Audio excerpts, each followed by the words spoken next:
Third application of dimension analysis is conversion of one system of unit into other. Okay, अच्छा इसका जरा पहले formula देखो।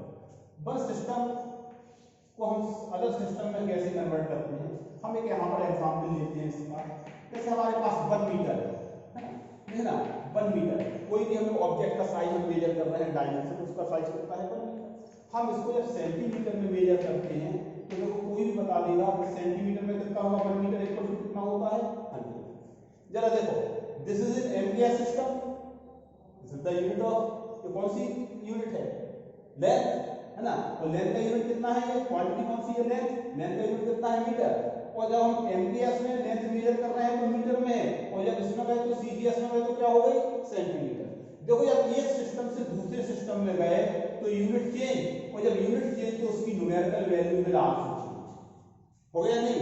यानी जब हम एक सिस्टम से दूसरे सिस्टम में जाते हैं तो यूनिट विल चेंज, और जब यूनिट चेंज होगा तो उस क्वांटिटी का न्यूमेरिकल वैल्यू भी क्या हो जाएगा, चेंज हो जाता है।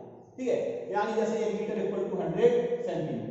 और भी कई एग्जाम्पल है, जैसे 1 किलोग्राम, जैसे मास को देखो 1 किलोग्राम में हम लिख सकते हैं कितना ग्राम, और ग्राम में जब लिखेंगे तो कितना आएगा 1000। This is the unit of mass in MPS system.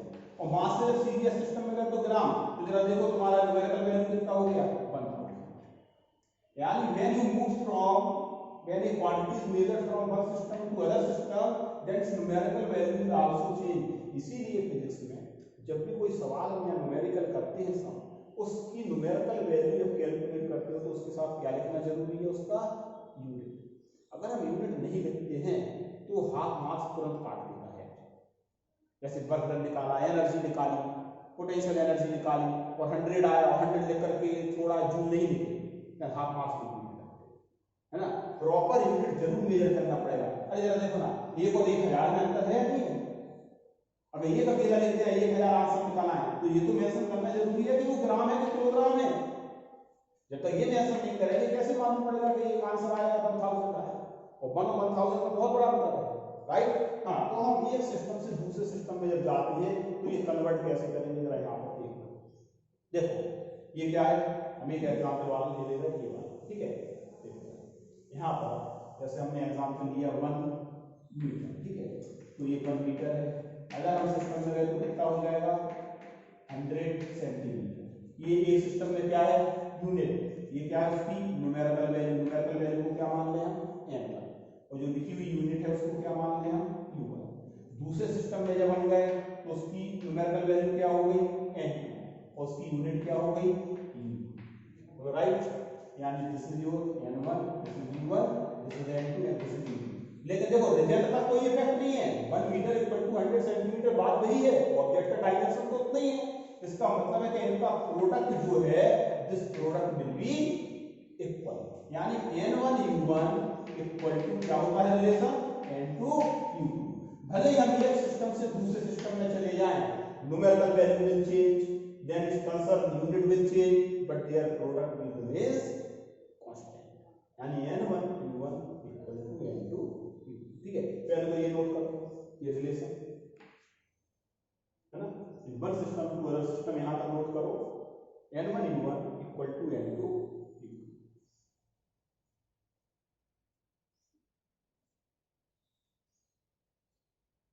ठीक है, हाँ अब आगे किसी सिस्टम में न्यूमेरिकल वैल्यू n1 है, लेकिन उस सिस्टम में उसकी यूनिट जो है, जैसे हम कहते हैं फोर्स है ना, तो मान के चलो कि जैसे ये उसका डायमेंशन फार्मूला क्या हो, ml के फॉर्म में होगा, है ना, ml के फॉर्म में होगा।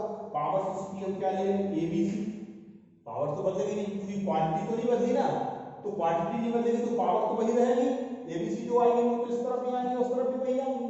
लेकिन हाँ, उनका जो क्या है कन्वर्जन चेंज हो जाएगा, यानी पहले सिस्टम में क्या है m1a, l1b और t1c, और दूसरे सिस्टम में जाने पर न्यूमेरिकल वैल्यू कितनी हो गई, कितनी हो गई n2, और उसका डायमेंशन फार्मूला चेंज होकर के कितना हो जाएगा, डायमेंशन फार्मूला चेंज नहीं, इसकी ये कन्वर्जन चेंज हो जाएंगे m2 l2 और t2, और पावर तुम्हारा abc ही रहेगा, then this formula. So n2 numerical value अगर तुम्हें निकालना है, then फार्मूला becomes n1 M1A L1B and T1C upon M2A L2B and T2C। Okay, इस फार्मूले को और इसको हम और अच्छी तरह लिख सकते हैं, थोड़ा सा इसको इस तरीके से लिखना है यहाँ पर। ओके, यानी ये रिलेशन हम ऐसे भी लिख सकते हैं, इसको थोड़ा और मॉडिफाई कर दें, इनको इकट्ठा कर लें तो क्या हो जाएगा तुम्हारा N2 इक्वल टू N1। ठीक है, N2 इक्वल टू N1, ये क्या होगा, मास को इकट्ठा कर लें। देखो M1 अपॉन M1 एक सिस्टम में और दूसरे सिस्टम में मास डिफरेंट यूनिट में मेजर हो रहा है, इसका पावर K। इसी प्रकार से length L1 upon L2 power इकट्ठा कर ले, कलेक्ट पावर B, और finally T1 upon T2 power क्या कर देंगे C। ये तुम्हारा इंपॉर्टेंट रिलेशन यहाँ पर आ गया। ठीक है, ये नोट करो, ये हटा दो। ठीक है, यानी N2 इक्वल टू N1 ये मास।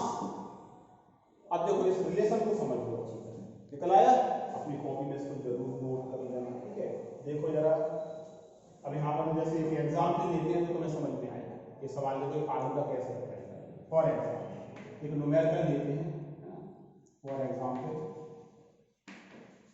हम कहते हैं कन्वर्ट, एक सवाल ले लेते हैं, सवाल पेपर में आते हैं ना हमारे एनसीईआरटी में। कन्वर्ट जैसे हम कन्वर्ट करते हैं 1 kilogram metre second minus equal to dash dash dash, है ना, ग्राम में मेजर करो इसको सेंटीमीटर में मेजर करो और सेकंड पावर माइनस 3। आगे सुनो, देखो एक सिस्टम में एक सवाल है, एक सिस्टम में ये क्या है हमारा N1, ये मास है, किलोग्राम को किसमें मेजर करना है, ग्राम, मीटर को किसमें मेजर करना है, सेंटीमीटर, और सेकंड को सेकंड में। ठीक है, ये क्या है तुम्हारा N1, बोलो सही है।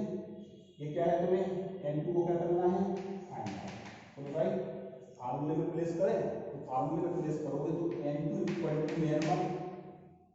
ठीक, ओके, और M1 किसमें मेजर हो रहा है, किलोग्राम, अपॉन M2 मेजर किसमें करना है, ग्राम। सिस्टम में गिवन है, सेकंड सिस्टम में किलोग्राम को किसमें कन्वर्ट करना है, ग्राम।